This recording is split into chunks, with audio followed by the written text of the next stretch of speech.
Alors, aujourd'hui, on va parler de quelque chose qui nous hante parfois. On va parler du passé. Et on va même parler d'ailleurs du passé au présent. Parce que dans le monde de l'esprit, il n'y a pas vraiment de différence entre les deux. Alors tout d'abord, la première question que j'aimerais vous poser, c'est comment est-ce que vous voyez votre passé? Quelle est l'influence qu'il a sur vous, du coup?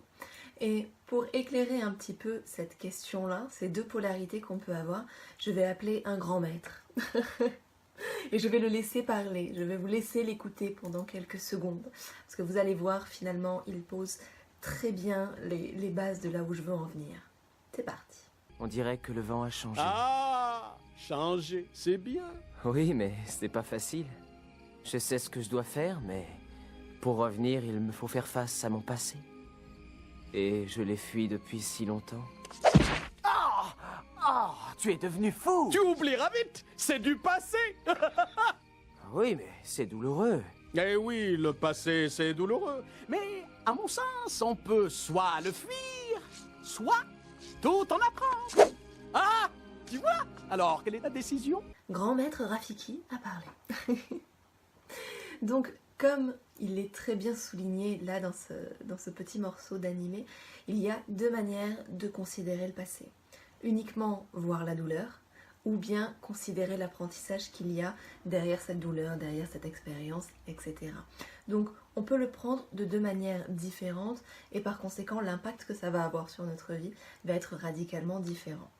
Est-ce que je m'arrête seulement à la douleur que je ressens par rapport à ce qui s'est passé, que je reste donc dans le non-pardon, que je reste fixée sur des éléments passés qui sont pour moi dans ma tête actifs au présent, ou est-ce que je considère l'apprentissage, qu'est-ce que ça m'a appris, comment je peux l'appliquer aujourd'hui, et donc par conséquent comment je peux en faire une force en fait de tout ça. Comment tout ce qui est dans mon passé, que je n'accepte pas encore forcément, comment je peux en faire une force aujourd'hui en osant le regarder, puisque je peux soit le fuir, soit tout en apprendre. Ce qu'il faut savoir, c'est que tant que je pense au passé, tant que j'alimente des émotions qui sont relatives à ce passé-là, eh bien c'est exactement la même chose que s'il était actif là tout de suite maintenant dans le présent. Parce que ce qui se passe dans notre esprit, ce que l'on ressent à l'intérieur, c'est au présent. Il n'y a pas de passé, il n'y a pas de futur, c'est toujours maintenant que ça se joue, c'est toujours maintenant que j'y pense. Voilà, je ne peux pas penser à hier en me disant que j'y pensais hier. Si je pense à hier, c'est que j'y pense actuellement. C'est logique en fait. Donc, tout ce qui reste actif en nous, même si ça s'est passé il y a 15 ans, eh ben, c'est actif au présent. D'où l'intérêt de pouvoir le regarder pour pouvoir le transformer. Il y a plein de choses en nous qui ont tendance à nous faire peur, ou alors qu'on n'assume pas, on se dit mais mon Dieu, mais comment j'ai pu faire ça dans le passé, comment j'ai pu avoir ce comportement, comment ceci, comment cela, pourquoi j'ai fait ça, etc., etc., ou pourquoi on m'a fait ça. Pourquoi je me suis retrouvée dans cette situation, c'était tellement douloureux, il s'est passé plein de choses, etc., etc. Donc on peut rester fixé là-dessus, sur juste ce ressenti. Mais le moment où tout change, c'est lorsqu'on commence à voir l'apprentissage qu'il y a là-dedans, qu'il y a là-dessous. Parce que à ce moment-là, je faisais déjà mon expérience. Je faisais déjà mon expérience dans ce laps de temps, j'allais dire corporel, mais non, dans ce laps de temps temporel. Du coup, je faisais déjà mon expérience et je venais apprendre quelque chose de cette situation. Peu importe quelle était la situation, quels étaient les personnages, etc., etc. J'étais là pour apprendre quelque chose. Je suis là pour apprendre quelque chose. Et si je commence à ouvrir cette porte de l'apprentissage, à me dire c'était pas là pour rien, c'était pas là pour me faire subir, c'était pas une punition, il y a simplement quelque chose là-dedans. Il y a une part de moi qui s'est exprimée dans cette situation. Quelle est cette part de moi? Qu'est-ce que je dois reconnaître là-dedans? Et ça, on ne peut pas le faire si on ne regarde pas. Il faut regarder, oser regarder. Et bien se dire que même si, à l'heure d'aujourd'hui, on aurait voulu avoir des actions différentes, on ne pouvait pas avoir d'actions différentes à ce moment-là. Est-ce qu'aujourd'hui, on agirait différemment? Peut-être que oui, peut-être que non. Ça, on ne peut pas savoir. Peut-être que oui, peut-être que non. Mais en tout cas, à ce moment-là, c'était notre option, c'était la carte et la seule carte que l'on pouvait abattre. Alors bien sûr, on peut se dire, ouais, mais j'aurais pu faire différemment, j'aurais pu considérer ça, ça et ça, et puis du coup penser différemment. Oui, mais vous le dites maintenant, avec votre regard de maintenant et avec la vue d'ensemble de ce qui a suivi à cette situation.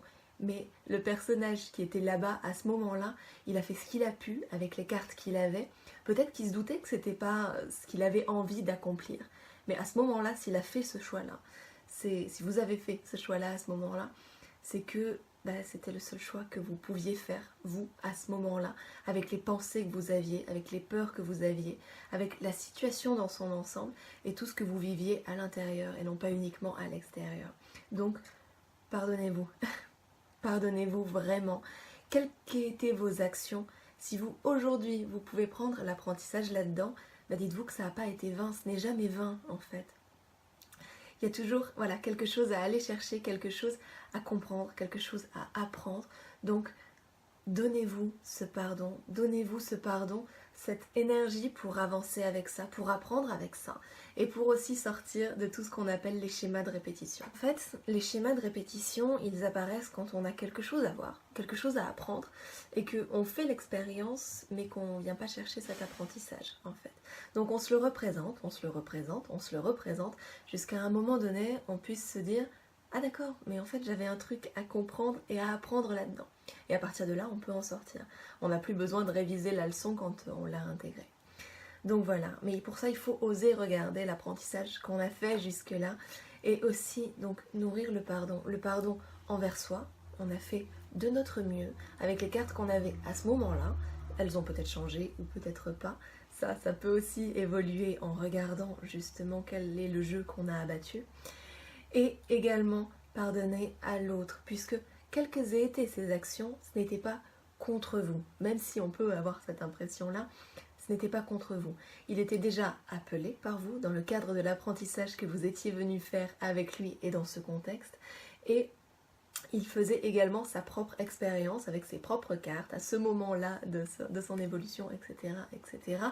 Mais quoi qu'il en soit, il y avait une attraction mutuelle pour une expérience commune vers un apprentissage. Alors l'apprentissage, ça peut être un pour lui, un pour vous, ça peut être complètement différent.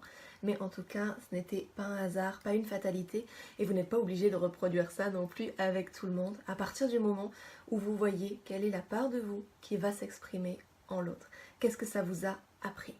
Donc voilà, c'est vraiment apporter une nouvelle lumière sur l'ensemble, sur le tableau d'ensemble, pour se dire, je n'ai pas à avoir honte de moi, je n'ai pas à cacher mon passé. Simplement, qu'est-ce que ça m'a appris? Qu'est-ce que ça a changé en moi? Qu'est-ce que c'est venu toucher? Qu'est-ce que ça a révélé?